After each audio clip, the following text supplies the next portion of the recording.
Welcome to the American Dream in the Eyes of Immigrants podcast. I am your host, Heidy De La Cruz, and I am on the mission to change the narrative of immigration, one immigrant story at a time. Well, Lory, thank you so much for being here today, for being willing to share your journey. And thank you so much for coming on the American Dream in the Eyes of Immigrants podcast. How are you doing today? Great. Thanks so much for having me. I'm so excited to be here. I'm so excited to speak with you today. I was on your podcast and it was an incredible experience and I loved the episode. And thank you so much for having me and being willing to be on mine. So can you introduce yourself to the audience, who you are, what you do, and then get right into how was it growing up with immigrant parents?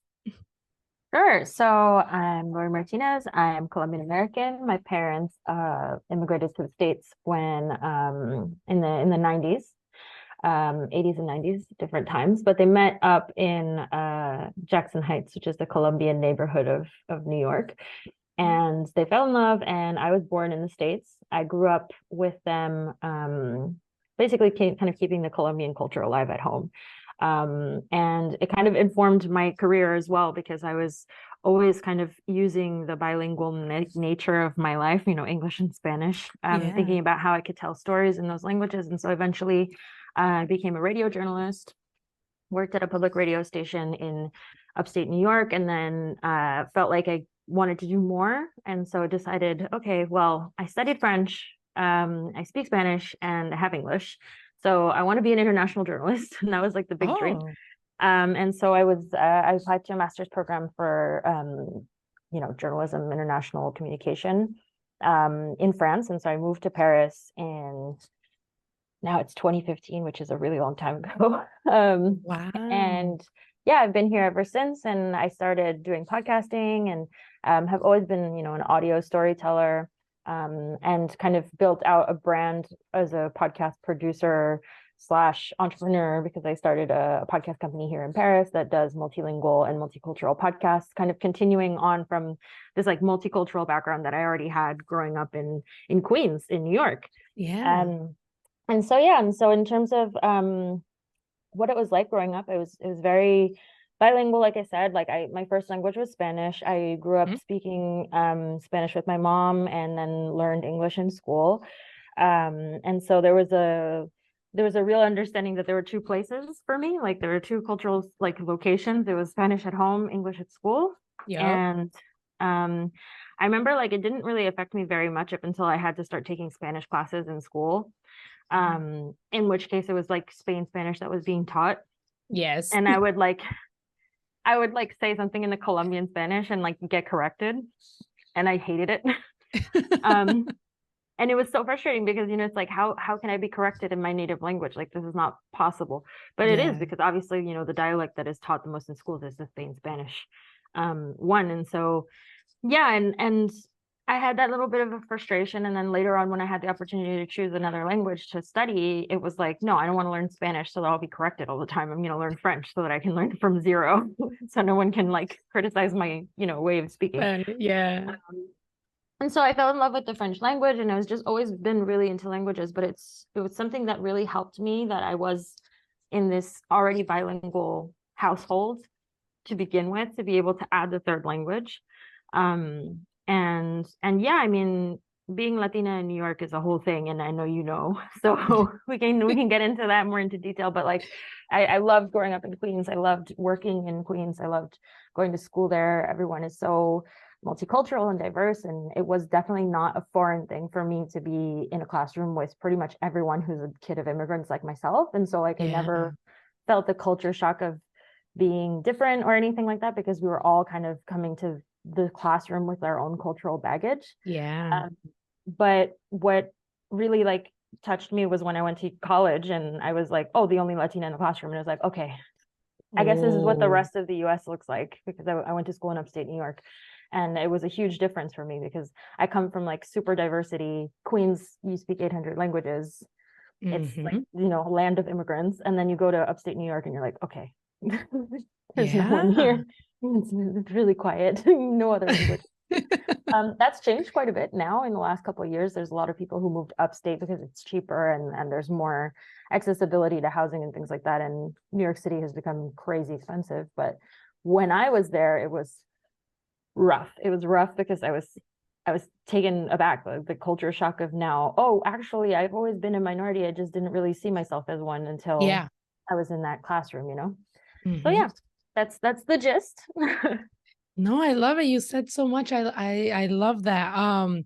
It's crazy to think, and this is why I love sharing all these stories, because depending on, where your parents, what state, they migrate to and things like that, and where you grew up, people have completely different experiences. So for example, you were used to all the cultural differences, right? As to like some other people who, depending on, again, which state, they don't have that. So it's like, oh my gosh, I'm the only Latino or Latina, but you had that difference, and then you didn't experience that until college, like being like the only minority and things like that. So thank you so much for sharing all of that.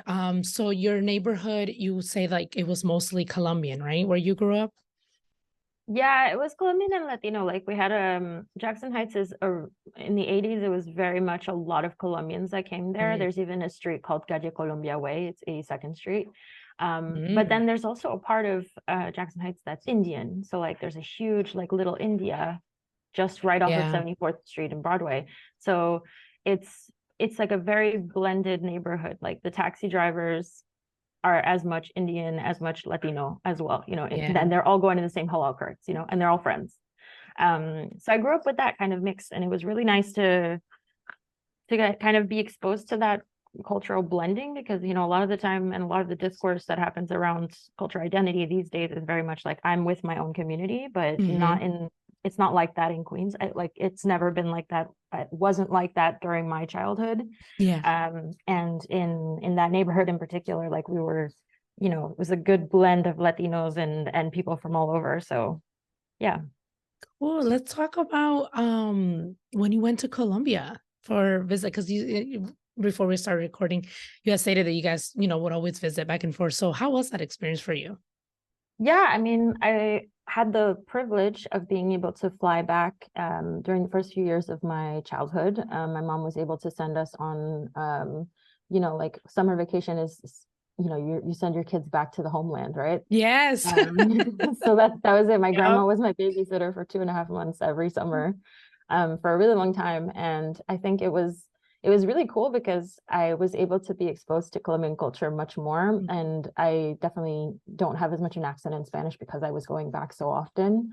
And I definitely connected a lot more with Colombia than I would have if I had never been able to go, which, like I said, I call it a privilege because not everybody can afford that. Not everybody is able to do so.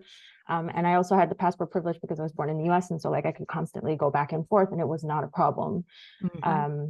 And so I do like to, highlight that point because I always talk to other daughters of immigrants that might not have had that experience, that might be DACA, that, didn't even know that they didn't have the opportunity because of other reasons, And so, yeah, no, I had that privilege and I was able to really get to know my family and speak Spanish all the time. But, there was a big questioning around my identity all the time because, in the States, they call you Latina. And then in Colombia, they call you gringa. Gringa. Yup. Yes. Yeah. And so of course you have this question of like, well, I mean, but I want to be Colombian, Can I be both? Can I be Colombian American? Like, and so the hyphenated identity and saying Colombian American, like it took a long time for me to be able to be like, that is who I am, and like to affirm it, because every single time I would go home and I would really feel kind of taken aback by the way that I was American in so many ways, looking at my cousins' lives in Colombia is not the same as my life in the US. And you compare. And so like in some cases I felt very American. And then in other cases I was like, no, but you guys don't get it. Like I speak like I'm Colombian, so Colombian in America. Like, I don't eat cheeseburgers. I don't go to McDonald's. My mom says, "Hay comida en la casa." Hay comida en la casa. Exactly. Like my mom's not going to be like super American. In fact, I didn't even discover the Beatles or any American music until I was in college because my mom was always playing like, Latin music stations and everything. So I was very culturally Colombian. And so every time someone called me gringa, it was like an affront. Like, no, that's not fair. It's not Mhm. the entirety of my person, you know? Yeah. And, being 6 years old and arguing that with people Yes. it's not really that easy. Oh my gosh. I feel like that's our biggest struggle as first generation is that identity issue. It's like, oh, I'm Dominican, right? So it's like, oh, we're two Dominicans for our friends or for here in the United States. But then like you go to the motherland, it's like, you're too American, you're not Dominican enough or whatever. And it's like, but like again, like you said, like, but why? Why can I be both? Because same thing. It's like you when you're at our house, it's Dominican Republic, right? Yeah, It's the exactly. Dominican food, the Dominican music. It's Romeo Santos. It's not, Yes, exactly. We're playing domino, like this is you step in here as a Dominican Republic, but then like once you leave our house, yeah, like we're in a whole different country, but we're still very like our parents still, follow the cultures and in our roots and everything. So it's yeah, and like, the why can I be traditions. both? Yeah, and the Yeah. traditions. Exactly. I mean, of course, once you come here, like you also adapt to certain cultural traditions, like for example, Thanksgiving, right? Like that wasn't a thing in the Dominican Republic, but we do it Yeah. here. But what we do is we cook our food, right? We Yeah, you cook make a our pernil or you do a lechona instead of doing a yes, turkey. exactly. Oh my gosh! But I feel like yes, that's like one of our biggest struggles is the whole identity thing, and it's Oh like, gosh. And I had it happen even most recently when I went back as an adult. I went to the mm, airport and I had to go in the passport line for foreigners because I was with my husband. And in the foreigner line, this woman looked at me and this is one of those moments where I was like vindicated because I was like, yeah, I have a face of a Colombian. Like you can't, there's no questioning around this. Like cara de arepa, like I have it. Bari harina pan, ours is you cara de know? plátano. Exactly. So like this woman in the immigration line, she was like, "You're not Colombian? Like, why are you in this line?" And I'm like, "No, I have a American passport, so I have to go through here." And she's like, "Oh, okay."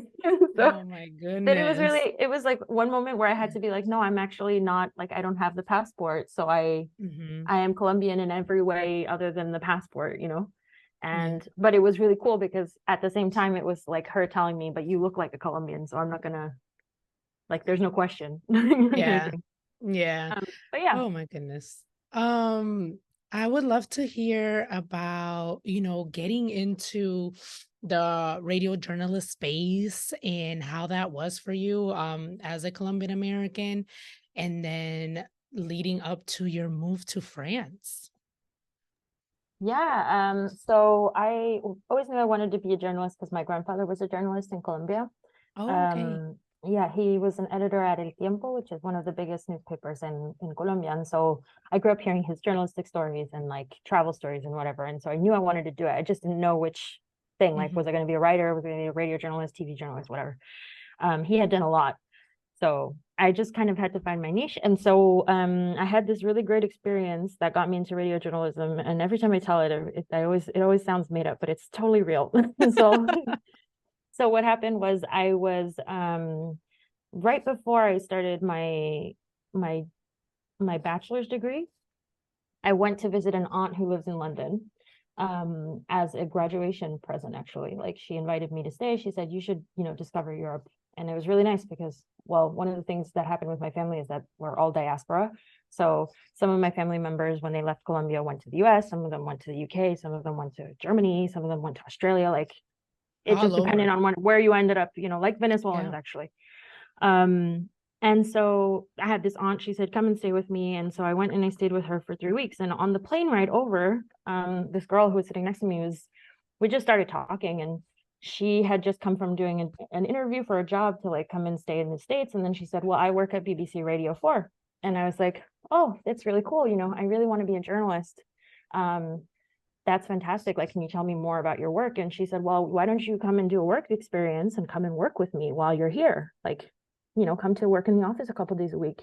It's not, I can't pay you, but you can kind of figure out if you like this. Yeah. And it was great because obviously, like, first thing that, to teach somebody else, like, never be afraid to tell anybody what your dream is because you never know if they're going to help you.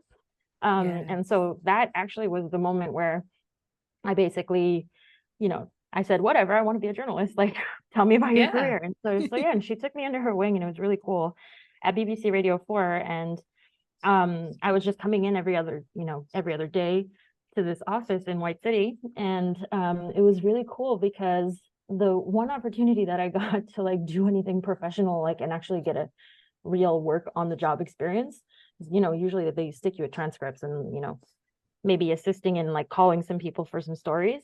But I was the only person that spoke Spanish in the office one day. And this is why, and the second thing that I learned is like your second language and being bilingual is a superpower. Is because they were doing an interview with Pedro Almodovar, like the Spanish movie director, for a movie that was coming out. And there was going to be a premiere, and it was that day. And they said, we need somebody who can help interpret Spanish for the interview. And so I was taken on as like the assistant like translator for this one interview that was a radio interview. And I met Pedro Almodovar, and I was there for this interview with this amazing director and helped kind of like facilitate the translation for the questions that they were asking him about his movie. And firstly, I mean, obviously it's a great honor to have your first like professional experience be something so crazy like that. But also what was really cool was that I really fell in love with like the radio side of it, because like we were recording this audio and I was in this room, but everyone who was going to hear this interview was also going to feel like they were in that room with him. And it was really cool because even though there was no visual, you could still really be transported by his voice. Yeah. And so from then on, I fell in love with audio, and like, first professional experience being because I speak Spanish. Obviously, I was like, okay, that means I have to be a bilingual radio journalist. That was my like conclusion. And so that's what I ended up doing. I went and I joined a community radio station when I came back to the States, eventually moved into public radio.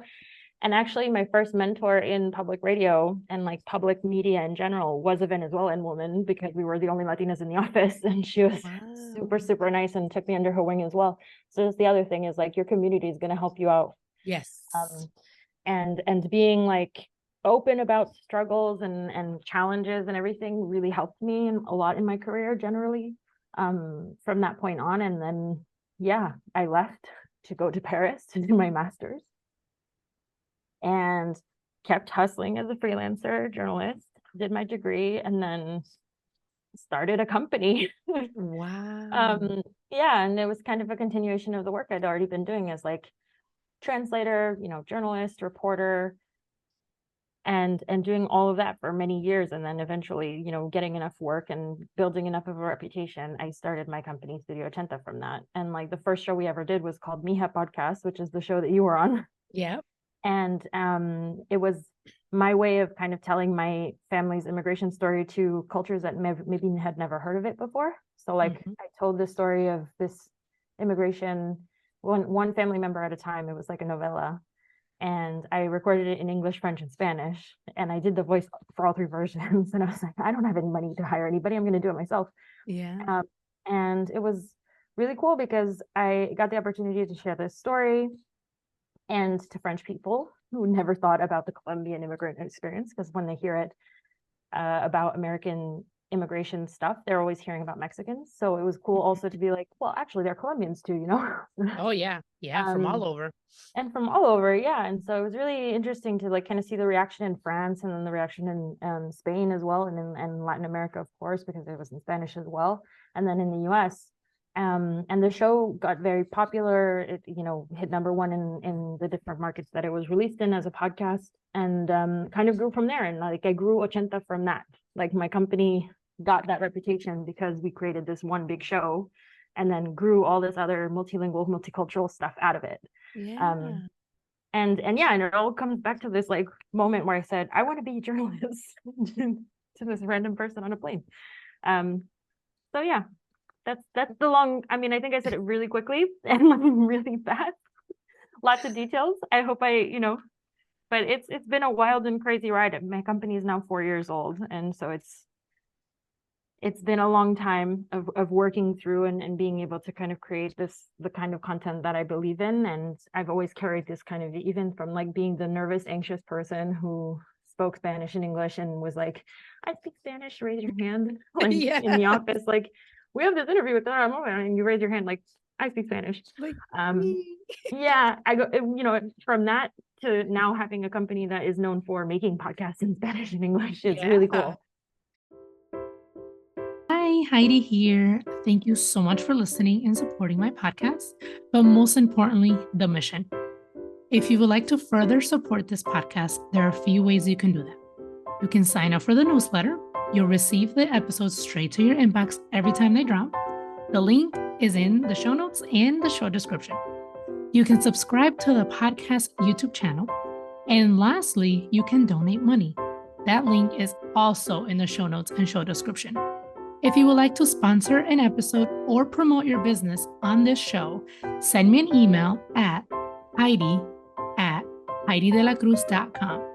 Thank you and enjoy the rest of the episode. Yeah. It's amazing to see that journey, right? To like talk it out. And it's like, wow, from just this random stranger on the plane, now look at where I'm at and where has that led me. And I love how you said that about the connections, because I just recently published, oh my gosh, posted on my Instagram about that, about like, one of the things that I love about podcasting is, obviously the guests, but then also like the connections that I'm making, because it's amazing to hear people's stories. It's amazing to connect with so many different people from, all different types of backgrounds and ethnicities and areas of the world. But it's like, you don't know what those connections may lead to, because that person may know someone who can help you with, like you said, like your dreams or something that you want to do. So I love how you said that. And I love your journey. It's love that you shared that with us. And the whole Spanish thing, because I'm struggling right now to get my daughter to speak Spanish. So she speaks Spanish when she goes in the summer to spend the summer with her dad in Dominican Republic and her family. But when she's here, she does not want to speak Spanish. And I'm like, you want to be a teacher, and where we live is very diverse. I was like, so what if you get a student who just moved to the United States and doesn't speak English? How are you going to help that student? And she was like, thinking, but then it's just like, she just does not. So I'm going to show her this interview and be like, look, because she spoke Spanish, that helped her with her dream. And I don't know, I'm just trying to get her motivated to, because I don't want her to lose that. I don't want her to not speak Spanish, because it seems like the more generations, that we get, it's like the more far removed we are from our culture, just because, where we live and the culture here and everything. But that's what I'm struggling with right now. I know language is a huge thing. And it happens where like even one kid in a family will have more of an association with the language than the other. Like my mom spoke better English by the time my brother was born, and so she spoke some English to him. Oh, and yeah. so she would speak to him in Spanish and he would reply in English, and his Spanish wasn't as good as mine because he didn't have that obligation to speak it. But then afterwards, like he threw himself into it because it was obviously like, the only way to communicate with the rest of the family. So like you can't really, you don't have an excuse. But I totally get it. It's a frustration of mine as well, because it's, like there's no good way of saying like you'll regret it. And they won't see it until later. Yep. So yeah, how valuable and like you said, a superpower that it is. And totally. you speak more than 2 languages, so that's even more amazing. And it's something that even what was it? I think it was for one of the episodes that I had just recently published. I was like, if you hear someone, especially here in the United States, with an accent in English, it's like, let's extend some grace, because English may not be, the English is obviously not their first language. It may not even be their second or their third language. It may be their fourth, like they may know more than 2 languages, and English is probably like the 4th or 5th language that they're learning. So it's like, they know more languages than you. Let's extend grace, Totally. What was your first culture shock in France? Oh, girl, I have so many. Let me think. I think like, and this is still something that to this day always frustrates me, but like I get it. There's like a level of privilege that I guess I never grew up with, and now that I have come to accept, because I have a newfound privilege as being like the American in Paris. But I'm not Emily, okay? I'm Lory. No, I always had this like, I don't know. It always bothered me like the French people are always complaining about stuff like a lot, and then they won't accept something. And like, how do I put this? If you're on like the bakery, okay, you go to the boulangerie to buy your croissant. There's like 6 people in the line in front of you. Immediately, the person is going to start, like the French person who like sees this line is going to be like, oh, like, this is too much of a line. Let's go find something else, you know. Then they'll start like huffing and puffing or whatever during the line, or like if somebody kind of gets too close to them, they'll start complaining. And it's like a very small example, but like generally it applies to everything in the society, which means that like if a French person is not satisfied, they will make it known. And I grew up with like this feeling of not being able to do that, obviously, because you're an immigrant, so you accept everything that is given to you. Like you're so grateful that you don't even think that you have the right to complain, right? And at first this bothered me when I first came to France, because I was like, you know, why do they want so much? You know, why can't they be satisfied? But actually it's a good thing, because France has a really good social security system. France has all of these benefits that are given to immigrants and people who live here. And yes, it has its flaws, like every other country. But you know, they had a revolution for precisely this, you know. They wanted to have their baguette on time, you know. So like they got off people's heads for it. So it's not so it's and they made it happen, and it made it so that, you know, food would be more accessible. And like they complained on like a huge level in the past to be able to have the privilege to be able to complain now for like the smallest thing. And so I think like at first it bothered me, but now I see like there's a beauty in that, because they understand like, no, it's a human right, it's a privilege that I have, that I'm paying for the taxes for, and I should have it. Obviously I'm not saying that everybody should be complaining about getting their, you know, waiting for in line for baguette, but more in the sense of like, for example, like with the retirement age being pulled up, like there was the yellow jacket protests a couple of years ago, that, you know, a lot of people in the States, they didn't understand why people were complaining so much about that. But if you really like understand the French culture of like, no, I deserve this. We have all of these people who are now going to have to retire later, and they have shitty jobs. That's not fair, you know? And so, and so like the rest of the world might not necessarily understand that culturally, like, no, I mean, you know, I deserve this, and I'm going to fight for this until the end. And that is what they did, actually, you know?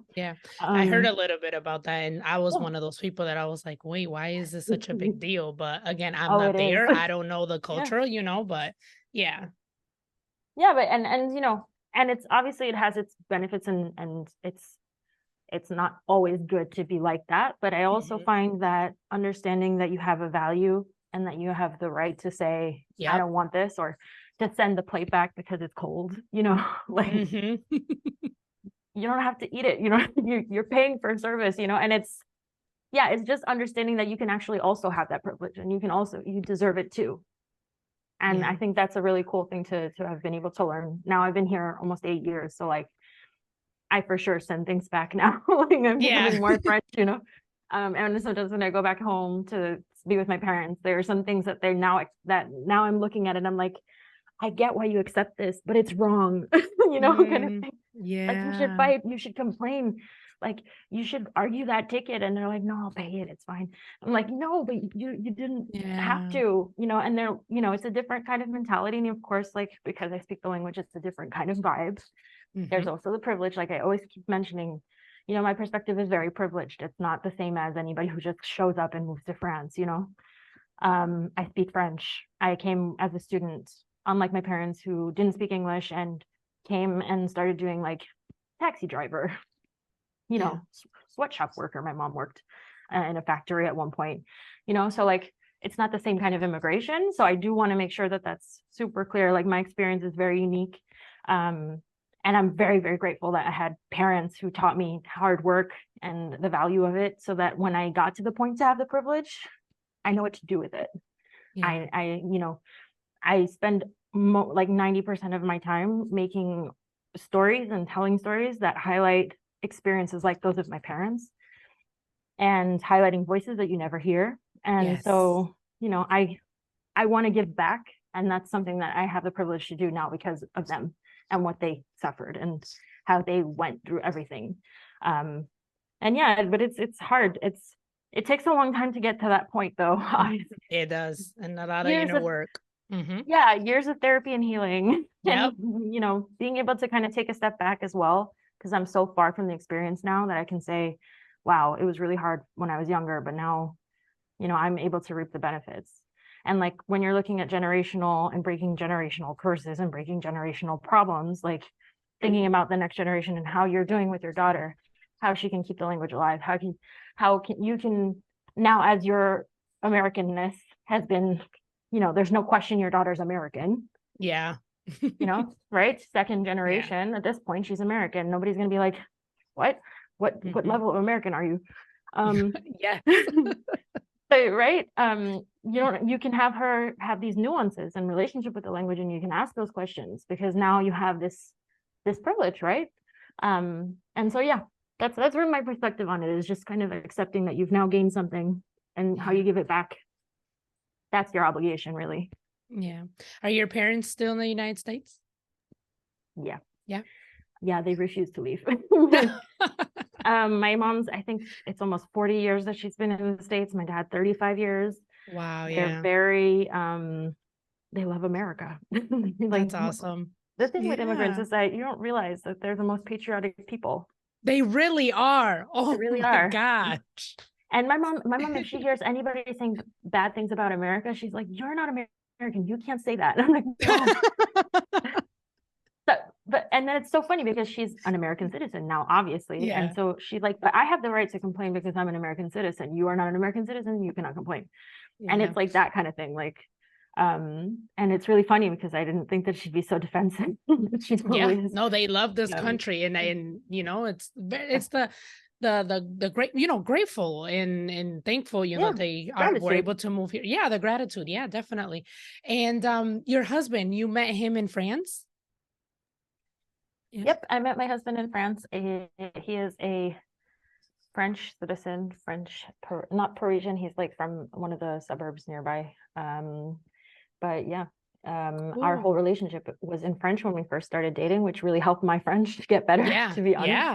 Yeah.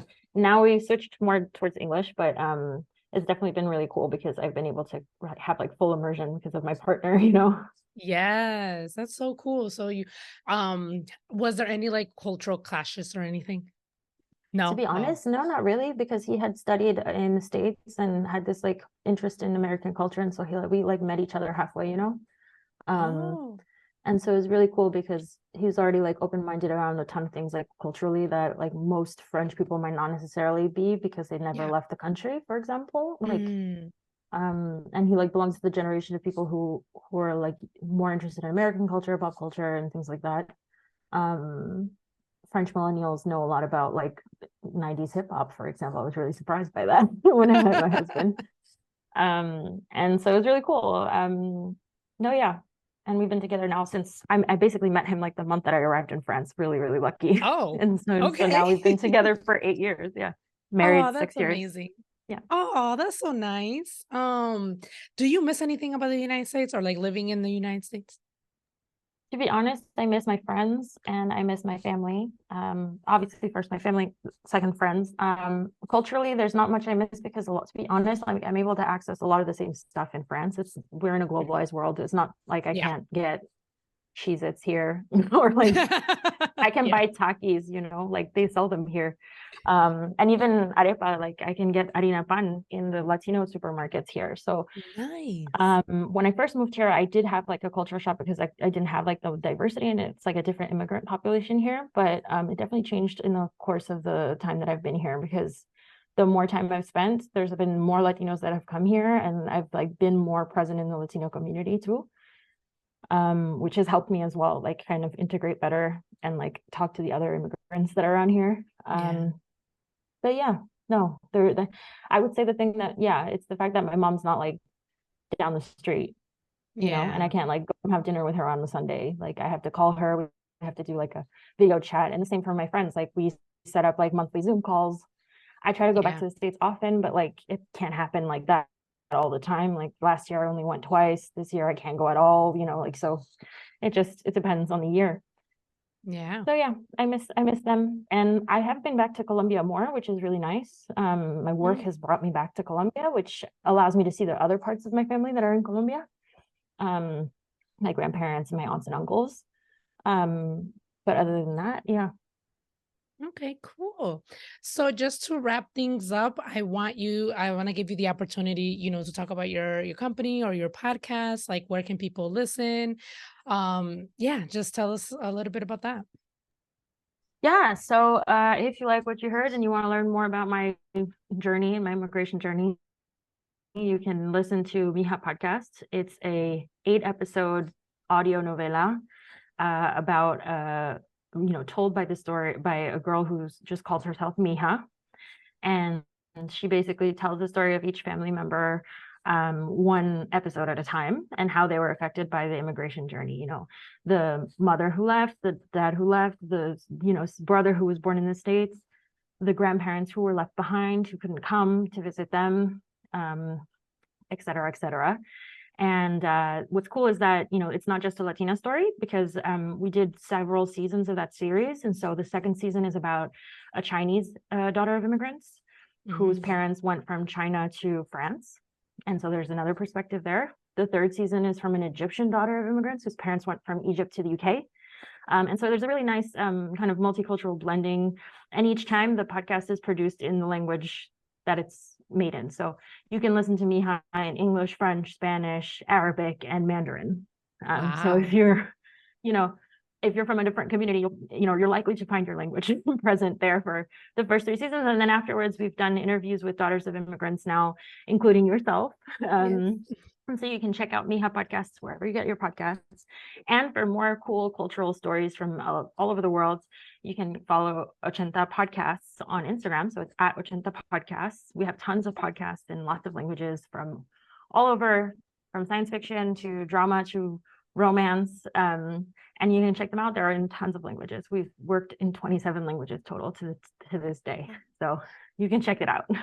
That's incredible. I will include your links in the show notes so people can check it out, and easy access right there, the link. But thank you, Lory, so much for your time today, for sharing your journey, your experience, and any last words for the audience? No, thank you so much for having me. And honestly, I think the thing that I would like to leave everyone with is, like, don't be afraid to share your dreams with someone. You know, I think your podcast is about the American dream. Obviously it could be a dream from anywhere. If you're, coming from a culture that's not the primary culture in the country that you're in, don't be afraid to really follow that dream, and also share it, because the community is going through the same exact questions and you never know who can help you. Yeah. And that's what I'd like to leave people with. Yeah. Amen. Love that. Thank you so much.